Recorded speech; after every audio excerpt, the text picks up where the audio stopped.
What's going on, guys? Anime here, back at it again. Just want to apologize for the tardiness on this video. I had a little situation to where a smart lock actually locked me out of my room, so I did something dumb with the smart lock, and I had to cut it off of the wall. I had to cut it off the door in order to get into my computer room to do this video. My apologies. It won't happen again. But let's get into the video. Today, we're jumping into One Piece chapter 1106, Always Be on Your Side. And the cover video is actually Nico Robin dressing up a crocodile or alligator on the beach in Lacoste, which is funny because Lacoste is like a alligator or crocodile. So if you like cute stuff like that, there it is. But if you're like me, it's okay.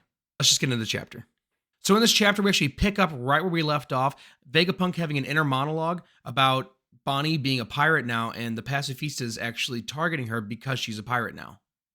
And he absolutely can't live with himself if Bonney actually gets killed by the image of Kuma.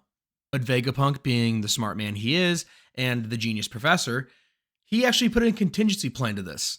He risked his life many years ago when he implemented this programming, because if the Gorosei would have found out that he would have implemented this within the Pacifista's code, he would have been punished severely and or killed, because that can be taken as betrayal or treason. So he actually implemented the secret code into the Pacifistas as based on Kuma. And what this program has in it is that Bonney actually has the highest authority of all, even above the five elders. And of course, if you're thinking like me, you're like, why didn't you utilize that earlier? You guys were in so much peril, so much trouble the entire time, and you literally had an entire army on the island with you, ready to fight by your side. And this has been many chapters for us, but I have to remember that it's only been a few hours probably within the story that all of this has transpired. Even though Vegapunk knew that he had this implemented within all the pacifistas, you can't play your trump card immediately. He doesn't know how this is going to play out. He doesn't know if they're all going to get away. He doesn't know if he's going to still be accepted by the world government. There's a lot of factors that we have to consider. So, with the pacifistas all having their lasers pointed at Bonney, Atlas, Frankie, and Vegapunk, so with the pacifistas being ready to fire their weapons, there's absolutely no more time and no more chances for anything else. Vegapunk has to tell Bonney now that she has the highest authority of all, and she alone is in control of all the pacifistas. And Vegapunk actually has an awesome line here. He says, even if the whole world is against you, your father will never betray you. Which I'm sure that's how it's felt this entire time, with the world government coming after and the world government utilizing pacifistas. I know they weren't actually actively coming at her because, of course, they know she's a celestial dragon and everything. Being a supernova and having a wanted poster, it's always in the back of your mind that you could be attacked or driven off or anything like that. And whenever the Marines are dealing with a supernova, there's no way that they're going to go in and try and tackle something without at least a pacifista in tow. So to flip the pacifistas, Vegapunk actually communicates with Atlas, I guess through their communication device or their shared brain, and tells her to tell Bonney that she has the highest authority of all, and she alone can give these orders. Well, it actually says "Daddy, stop," but I can't say it without cracking. And this generation has absolutely ruined that word to just be verbally said.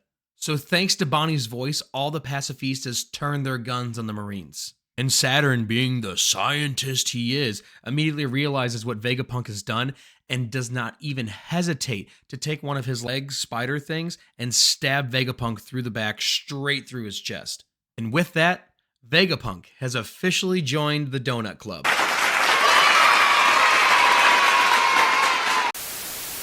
That brings me to a point or an idea. Saturn, the scientist, he always had this looming, if you do anything wrong or different, I'm going to know because I'm a scientist too. Okay, you may be a scientist, but on the caliber of Vegapunk, his brain is so large, it's literally covering the island suspended in the air. And you just have a regular brain and you think like, oh, same caliber. And also, if you were the same caliber kind of scientist as Dr. Vegapunk, wouldn't you be making all this stuff instead of asking him to do it? Leaving the possibility for something to go wrong, why wouldn't you take this into your own hands? So honestly, I got to give it up to Saturn for pulling off the bluff of the century and making everybody believe that you better not or else he's going to know. The guy is just as much as an idiot as everybody else compared to Vegapunk. Again, all this is just in my opinion. But while Saturn is stabbing Vegapunk, he actually orders Kizaru to unalive everyone else there. No more talking, no more stalling, just unaliving. Which Kizaru, I'm pretty sure, has a pretty good track record of. Not including the Straw Hats in the past, because he literally didn't get any of them, but I'm sure that he's pretty good at it otherwise. So hearing this order to unalive everybody in the area, Frankie and Sanji actually jump into action to try and stop Kizaru. Which I don't think they stand a chance, but they actually may be able to stall for enough time for everybody else to get away. Sadly, that's not the case. As without even getting anything done, Frankie actually gets pierced by one of Kizaru's beams.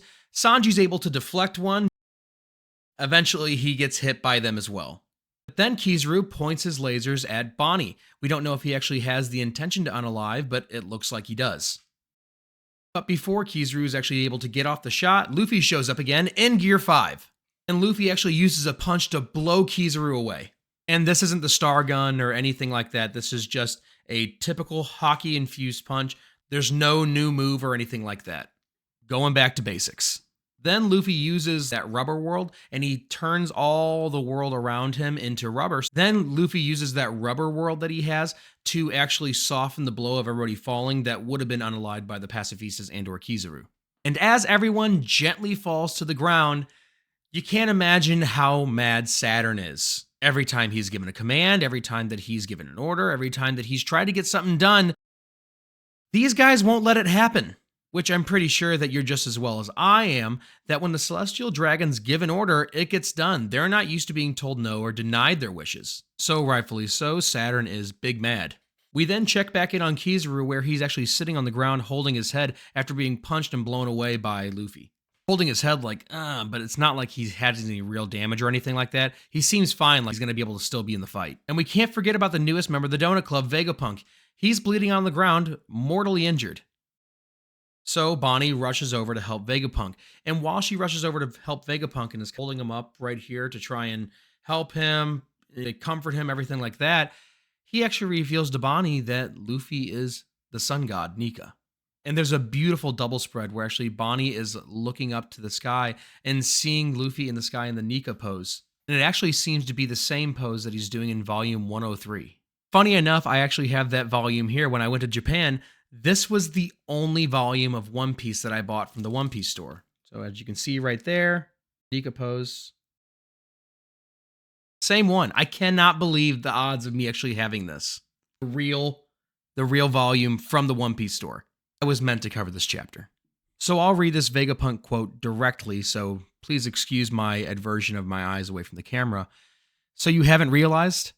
But I also wouldn't be able to believe it if I were witnessing it with my own eyes, that Straw Hat Luffy, that had Kuma's attention, turns out to be the sun god Nika himself. Bonnie, still in confusion, says, "What?" And Vegapunk proclaims, "Kuma was right." And he says, "Buster Call? What good will that do? People have waited centuries for the return of sun god Nika." Which is true. What is a Buster Call going to do at this point? You're going to make them work a lot harder to try and save everybody, but you're never going to make the idea or the image or the reincarnation of sun god Nika disappear with something as simple as a Buster Call. And I actually thought of something that Luffy could do right now to save everybody and the entire island. I know it's probably not going to happen, but it's really cool to think about, especially since the giants are showing up later in this chapter. So it kind of all fits in. Remember whenever Luffy got bigger than Onigashima itself? Turned into a giant among giants among giants? As the Buster Call's going on, why wouldn't he turn into that, be bigger than the island of Egghead in its entirety? And if this microphone is Egghead, as everything's flying in, why wouldn't you just do this? Completely cover everything. And since he's rubber, all those cannon fire, all those bullets would all hit his hands and then bounce back at all the surrounding ships. It would be perfect. And I know that's a pipe dream, but it would be so cool. But now that the sun god Nika is back on the scene, we actually see the ancient robot starting to move yet again. It seems that this ancient robot is only moving when the drums of liberation are beating and or sun god Nika's heartbeat. So this robot will probably only move as long as Gear 5th is active. And it's crazy that it's almost like the power of the acoustics of the heartbeat or the drums of liberation is what's powering the actual robot. It's kind of a cool tie back into our world because a lot of ancient civilizations, There's theories and conspiracies that a lot of these ancient civilizations actually ran power off the power of acoustics. So I don't know if Oda intended that at all, but it's actually really cool to see. And remember how the last chapter we actually saw at the end that somebody destroyed the Marine ship going after the survivors of Egghead? And that one Marine just simply said, "Tell Kizaru that they are coming." Very vague, very dumb. But your guess was as good as mine. And I bet you were wrong too. I'll give you a moment to figure out who it was. Was it Dragon? Was it Blackbeard? Was it the Grand Fleet? Or was it none of the above? Your answer should have been D, because we actually see in the next panel that off the northeast coast of Egghead, there is an unbelievably large ship approaching the coast. One Marine proclaims that, "Is it them? It has to be." And he also says, "But I thought they disbanded over 100 years ago." We see that someone on the large ship says, "Should we stop?" And another one answering him saying, "No, break through." In a huge, cool double spread, we actually see that the ship of the giant warrior pirates. And they are absolutely obliterating all Marine vessels around them. And we've never seen giants fight in a pirate format. They could probably just have a bow and arrow, and then also anything that's close enough, they could just reach out and with their sword and just cut up or smash over the edge. It's actually super efficient, and I would love to see that be the naval tactics of the giant warrior pirates.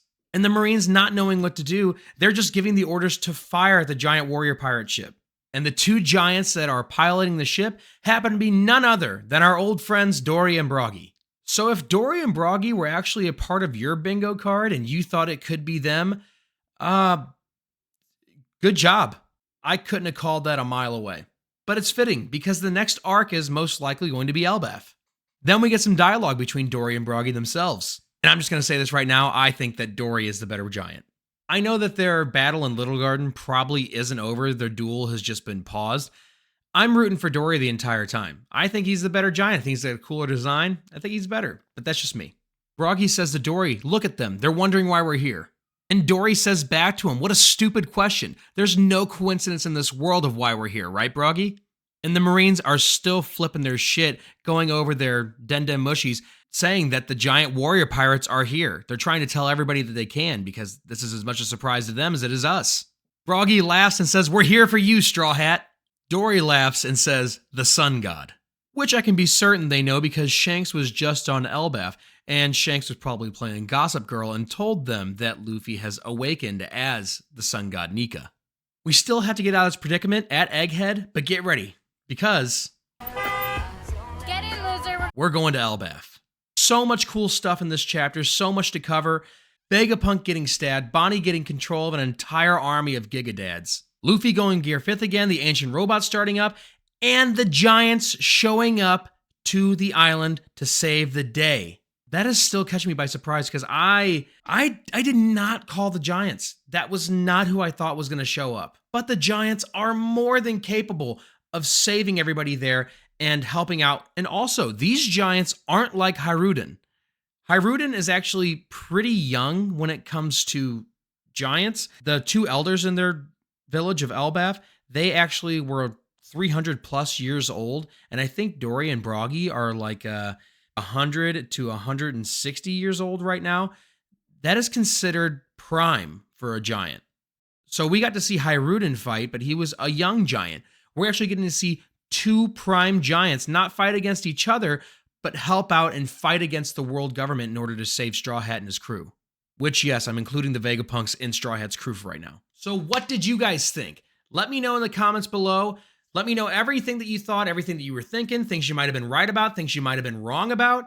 I know that I have a lot each way. I love getting to hear from you guys so much, getting to go back and forth, getting to have input. And I'll say it again, and I'll say it every time. I am so appreciative for the love that's been coming to this channel with subscribers, with views, with watch time, with comments. You guys are fantastic. And it's giving me all the drive that I need to make sure that I keep putting out good content and keep getting better and better with each video.